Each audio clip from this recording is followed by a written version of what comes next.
nipadua no de nneoma ye pa na akade aka. Nyame be hwe na enra me ogidie kese se okodo Henejan Sports Stadium ko hwe the Kotoko game against Halilal. Fantastic. Kire sem ne say e ba no say na supporters ni take no omanya gidie wom say team no this year away performances ne ye enti the Sudan fu ya ba be yesu betima kwakwa ye bi ho sa gidie no ho. Well, Mamincha will be Mamincha Yeti for Homuti in Shira Power Sports. Now, Enra, Penny Beshe, Meshe gave me na weepa. In fact, media mania impressed. Enra, before I make a stadium, no, no, 18, Komoma make a choice. Say, players 19 years left here up on performance here. Then I'm sorry, Nyadi beat me. I'm matching Al Hilal boot for boot because I mean the quality they bring into a year 4. But Enra, I knew any different ball game altogether. But after the game, and I said during the game, it's Kotoko fans, I'm talking about the true Kotoko fan. Debia no Bapad, Debia or yearly say Kotoko performance, the Costro, Debia or share any results, and so a bit to me Abba. Na and you might queer the Amakumasia and Kotoko. And Enra, very, very, very abysmal. But comment upon comment fly in and out the stadium, the stands, after the game, the premises, If you want class, said very unprintable, winning can radio. So, but a more yapa. But the back and forth of it is that a lot of the fans, feel say Kotoko performance, very bad, especially some couple of players are mobile Kotokonde. They bring now a case, said, Omu knew the standard, I also mobile even for Kumasia Santi Kotoko. Said the Omu Pesomo say a second division or a first division be, and some of the players say, Umjidi pass Kabebwa, especially Muniru Suli Obemu, just after some few minutes, while you warm up, Papa, Maroba game no more. Now we lose that pass, na etumi fast ma go ne eba ye no amanfo twa na da pa enya asem kuma amanfo friend the fashionista ebi so a fashion designer ebi so ye say di ogina park so a say do si bobo no on say player na hockey can wo form and all sort of things. Anabila so enya a portion of the lashes supporters no eba ne so omo tear na part Horomo, Kwampuku, and so a lot of lashes among for a 10 apart. A do baby can divided. It is a Kwampuku can a born homoding. No one know why Johnson Smith should pull the boy from the game at a certain point in time. And the striker William, and so as winning control 10 beyond the Nechi NFAC the opponent. In fact, a lot of divergent negative opinions. And I'm for share and Nina Kafu and so much said. Kumasi Asante Kotoko team ni and Nadia and Nida Sobi or Horma umbiting their metino because said the na Al Hilal Bono. I said one thing Yabekas woman home because almost 20 passes together. Kotoko team ain't more passes and Omuchi Omu shadows. And leave the supporters very disappointing. Omuria Hoya now outside the game, that is after the game, and now you emotional supporters or Kasa Nusu and Umu Elusu Umu control because and some of you it do on my unprintable. If you blame Dr. Kwame or chairman of Kumasi Asante Kotoko. Say he is the cause of the Kotoko problems. Now, Uchi and Samomoka said Dr. Kwame Chiba, said they obey inherited Kotoko from a certain system. A junior maybe na Dr. Kwame Chiba or junior maybe where are their supporters? In fact, they be cry members of the circle, executive members of the circle, and several Omoke camp, and I did be a man and your opinion and your share. The Omokan said, Dr. Bayano, said, ni believe Bino, hey, there any the tradition of Kotokundi, spiritism, spiritualities, and you may be into an mobi because Dr. Chese already on physical moving operations and Tinadia Ebeboa. A year team going forward. Then so Unyadaji, the players call all night, sorry, any day. I just almost share more opinion say no na essay. It is which say this current year management of Kumasi Asante Kotoko. Sabe Enkodankwa.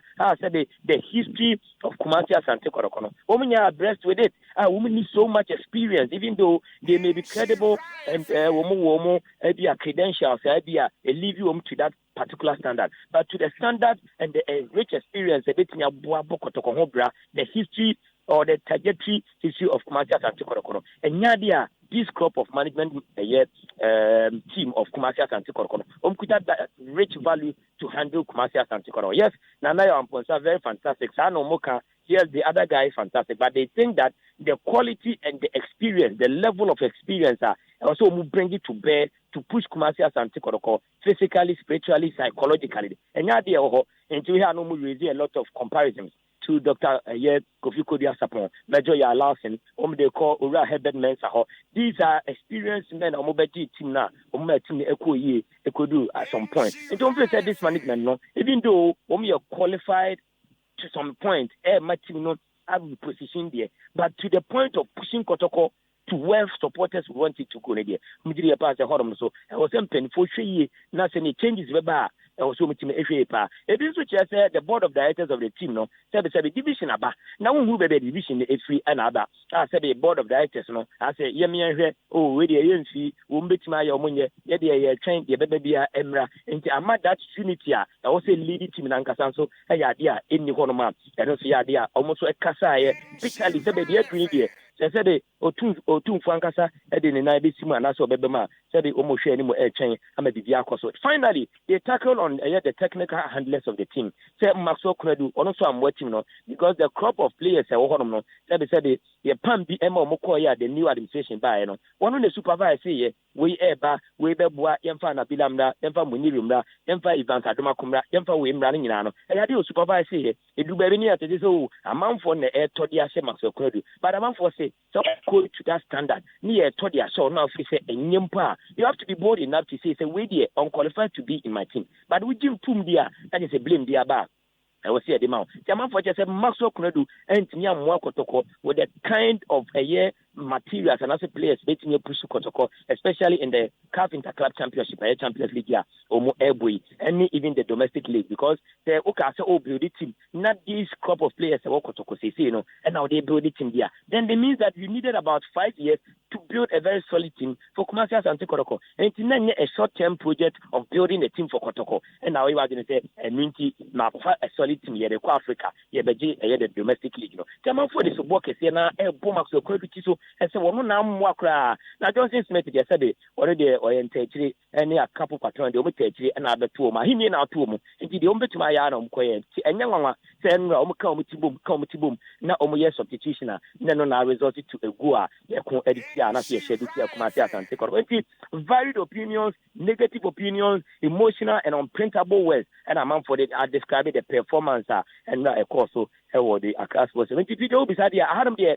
Kotoko family and said that yet, in fact, I don't pay many chief inspectors here or no war in Sawam, police commander. What's my so many? Namumi and Yaniam pump coach, Nayan Kofa, no Kakra Meboy. Now, coach, you know what more Timin Casa, Unim, the Bunkum, in the Fano, idea a hard, and it's in debris. Thousand one chairman back on us was a woman, also fair, and some of Mokikana. I think that it is time they should get will be about bringing everybody together. Now, Uma march for no more when you're my business. When you're Sadia.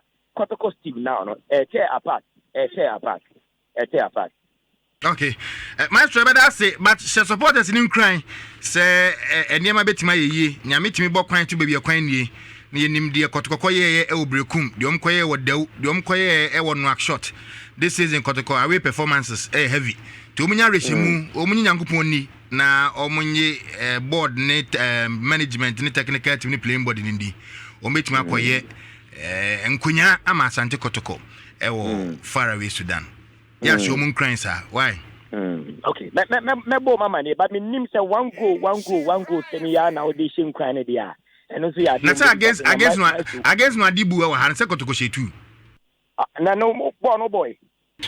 Na say records no one team am field team Kotoko 2-0. They declare Kotoko 2-0 winner. Huh? They qualify within the rules of the game. And you saw Mokona Al Hilal and Madia, and Umbeji 2 goals in Diaba.